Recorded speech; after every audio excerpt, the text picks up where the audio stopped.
అందరికీ నమస్కారం. ఈరోజు మనం ఒక చాలా ఇంట్రెస్టింగ్ హెల్త్ ఇన్సూరెన్స్ పాలసీ గురించి మాట్లాడుకోబోతున్నాం. అదేంటంటే, మనకు నచ్చినట్టు, మన అవసరాలకు తగ్గట్టుగా మనమే డిజైన్ చేసుకోగల ఒక పాలసీ. వినడానికే బాగుంది కదా? సరే, ఇంకెందుకు ఆలస్యం, వివరాల్లోకి వెళ్ళిపోదాం. చూసారా, ఈ పాలసీ ట్యాగ్లైన్లోనే అసలు విషయమంతా ఉంది. మీ ఆరోగ్యం, మీ కవర్, మీ ఇష్టం. సింపుల్గా, స్ట్రైట్గా ఉంది కదా? అంటే కంట్రోల్ అంతా మన చేతుల్లోనే ఉంటుందన్నమాట. వాళ్ళు చెప్పింది మనం తీసుకోవడం కాదు, మనకేం కావాలో అదే మనం సెలెక్ట్ చేసుకోవచ్చు. ఒక్కసారి ఆలోచించండి, మన బట్టలు, మన ఫోన్, చివరికి మనం తినే ఫుడ్ కూడా మనకు నచ్చినట్టు కస్టమైజ్ చేసుకుంటున్నాం. మై హెల్త్ ఇన్సూరెన్స్ ఎందుకు అందరికీ ఒకేలా ఉండాలి? ప్రతి ఒక్కరి లైఫ్ స్టైల్, అవసరాలు వేరుగా ఉంటాయి కదా. సో వాళ్ల జీవితానికి తగ్గట్టుగా ఇన్సూరెన్స్ను వాళ్లే తయారు చేసుకుంటే ఎలా ఉంటుంది? అదే ఈ పాలసీ వెనుకున్న అసలు ఐడియా. రైట్. సో ఫస్ట్ సెక్షన్లోకి వెళ్దాం. మీ పాలసీ, మీ ఇష్టం. అసలు ఈ పాలసీ వెనుకున్న ఫిలాసఫీ ఏంటో కొంచెం డీప్గా చూద్దాం. ఇది ఎలా పనిచేస్తుందంటే, సింపుల్గా చెప్పాలంటే ఒక బేస్ మోడల్ కార్ కొన్నట్టు. ముందుగా ఒక సాలిడ్ ఫౌండేషన్, అంటే ఒక బేసిక్ ప్లాన్ని సెలెక్ట్ చేసుకోవాలి. ఆ తరువాత మనకు నచ్చినట్టుగా యాడ్ ఆన్స్ వేసుకోవడమే. దాదాపు 35కు పైగా ఆప్షన్స్ ఉన్నాయి. మన లైఫ్ స్టైల్కి, ఫ్యూచర్ ప్లాన్స్కి తగ్గట్టు మన పర్సనల్ ప్లాన్ని మనమే బిల్డ్ చేసుకోవచ్చు. ఓకే, మరి ఈ బిల్డింగ్ ప్రాసెస్ ఎక్కడ స్టార్ట్ అవుతుంది?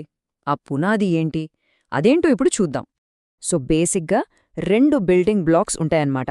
ఒకటి హాస్పిటలైజేషన్ కవర్, రెండోది పర్సనల్ యాక్సిడెంట్ కవర్. మనం ఏ యాడ్ ఆన్ సెలెక్ట్ చేసుకోవాలన్నా ముందు ఈ రెండిట్లో కనీసం ఒకటి తీసుకోవాలి, లేదా 2 కూడా తీసుకోవచ్చు. ఇది మన ఫస్ట్ స్టెప్. ఈ బేస్ ప్లాన్ అన్నాం కదా, మరి అందులో ఏముంటుందో చూడండి. హాస్పిటల్లో అడ్మిట్ అయితే అయ్యే ఖర్చులు, అంటే రూమ్ రెంట్, డాక్టర్ ఫీజులు లాంటివి కవర్ అవుతాయి. కీమోథెరపీ లాంటి డే కేర్ ట్రీట్మెంట్లు కూడా ఉన్నాయి. ఆయుర్వేదం, యోగా లాంటి ఆయుష్ ట్రీట్మెంట్లు కూడా కవర్ అవుతాయి. అంతేకాదు, కొన్నిసార్లు ఇంట్లో ఉండే ట్రీట్మెంట్ తీసుకోవాల్సొస్తుంది కదా, దానికి కూడా కవరేజ్ ఉంది. హాస్పిటల్కి ముందు, తర్వాత అయ్యే ఖర్చులు, ఈవెన్ బేరియాట్రిక్ సర్జరీ కూడా ఇంక్లూడ్ అయ్యుంది. సో ఫౌండేషనే చాలా స్ట్రాంగ్గా ఉంది కదా. సరే, ఫౌండేషన్ గురించి చూసాం. ఇప్పుడు వస్తుంది అసలైన మజా. ఈ స్ట్రాంగ్ బేస్ మీద మనకు కావాల్సిన ఎక్స్ట్రా ఫీచర్స్, అంటే ఆప్షనల్ కవర్స్ని ఎలా యాడ్ చేసుకోవాలో చూద్దాం. ఇక్కడే అసలైన కస్టమైజేషన్ మొదలవుతుంది. ఫస్ట్ కేటగిరీ, హాస్పిటల్లో ట్రీట్మెంట్ తీసుకునేటప్పుడు మన ఎక్స్పీరియన్స్ని ఇంకా బెటర్గా, కంఫర్టబుల్గా మార్చే యాడ్ ఆన్స్ ఏంటో చూద్దాం. ఓకే, ఇక్కడ చూడండి. ఎమర్జెన్సీలో అవసరమయ్యే రోడ్, ఎయిర్ అంబులెన్స్ కవర్ ఉంది. ఆర్గన్ డొనేషన్కు సంబంధించిన ఖర్చులు కవర్ అవుతాయి. ఇక ఈ రీస్టోర్ బెనిఫిట్ ఉంది చూసారా, ఇది చాలా ముఖ్యం. పాలసీ ఇయర్లో మన సమ్ ఇన్షూర్డ్ మొత్తం వాడేసినా సరే అన్లిమిటెడ్గా అది మళ్ళీ రీస్టోర్ అవుతుంది. అంటే టెన్షన్ ఉండదనమాట.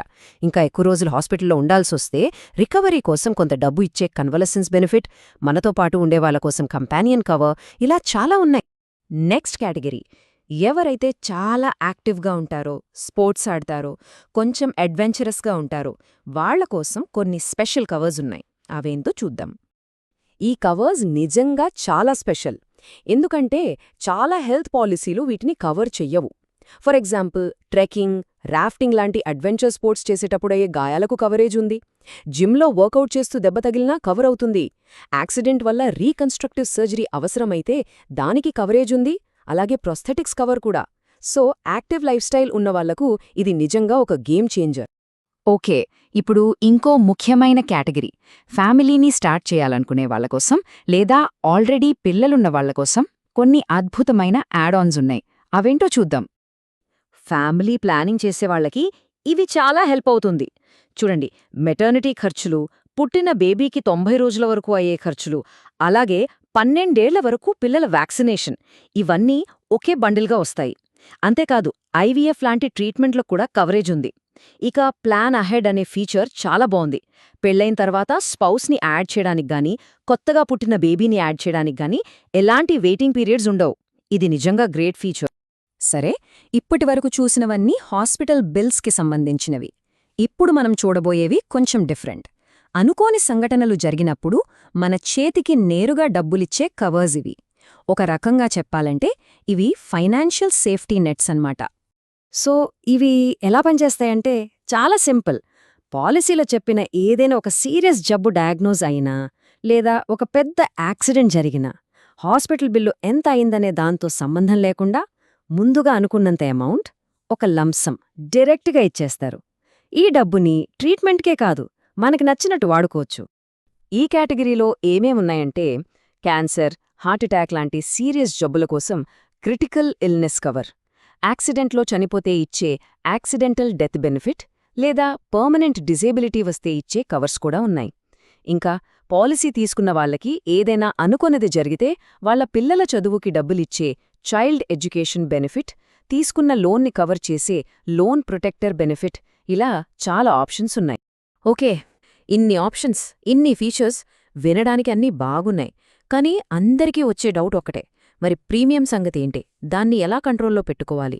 ఈ ముఖ్యమైన విషయం గురించి ఇప్పుడు మాట్లాడుకుందాం. ప్రీమియం తగ్గించుకోవడానికి ఉన్న ఒక పవర్ఫుల్ టూల్ వాలంటరీ డిడక్టబుల్.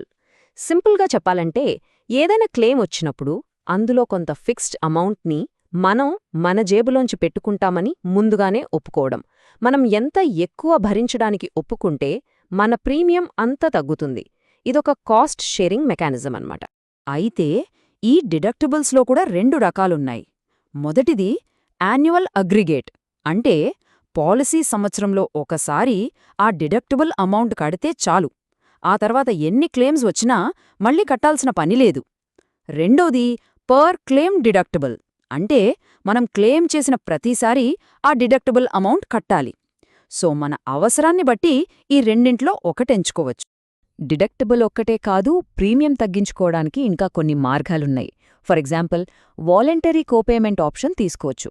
అంటే ప్రతి క్లెయిమ్ బిల్లులో ఒక 10% లేదా 20% మనం కడతామని ఒప్పుకోవడం. అలాగే షేర్డ్ రూమ్ లాంటి తక్కువ రెంటున్న రూమ్ని ఎంచుకోవడం ద్వారా కూడా ప్రీమియం తగ్గుతుంది. కొన్ని కండిషన్స్కి వెయిటింగ్ పీరియడ్స్ని మార్చుకునే ఆప్షన్ కూడా ఉంది. సో మన బడ్జెట్కి తగ్గట్టుగా ప్రీమియంని అడ్జస్ట్ చేసుకోవడానికి చాలా ఫ్లెక్సిబిలిటీ ఉంది. సరే, ఇవన్నీ బానే ఉన్నాయి.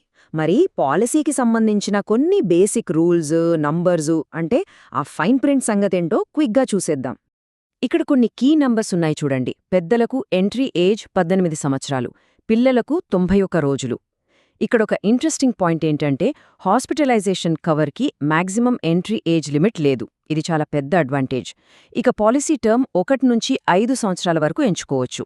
సమ్ ఇన్ష్యూర్డ్ రేంజ్ చూస్తే 5 లక్షల నుంచి స్టార్ట్ అయి అన్లిమిటెడ్ వరకు వెళ్తుంది. అవును, అన్లిమిటెడ్ కవరేజ్. ఇది మార్కెట్లో చాలా అరుదు. సో ఫైనల్గా మనం ఏమర్థం చేసుకోవాలి? ఈ మొత్తం విశ్లేషణలో మనకు తెలిసిన ఒకే ఒక్క ముఖ్యమైన విషయం ఫ్లెక్సిబిలిటీ. ఈ పాలసీ అందించే అంతిమ సౌలభ్యం. దాదాపు 50కి పైగా కవరేజ్ ఆప్షన్స్, అంటే మనకు పూర్తి స్వేచ్ఛ ఇచ్చినట్టే. కానీ ఇక్కడొక ప్రశ్న తలెత్తుతుంది. పూర్తి కస్టమైజేషన్, అంటే మనకు నచ్చినట్టు మార్చుకునే స్వేచ్ఛ, భవిష్యత్తులో హెల్త్ ఇన్షూరెన్స్ రూపురేఖలను మార్చేస్తుందా? లేక ఇంత చాయిస్ ఉండటం కన్ఫ్యూజింగ్గా ఉంటుందా? పూర్తి స్వేచ్ఛ versus simplicity. Health insurance future ఏ వైపు వెళ్తుందో చూడాలి. దీని గురించి ఒకసారి ఆలోచించండి.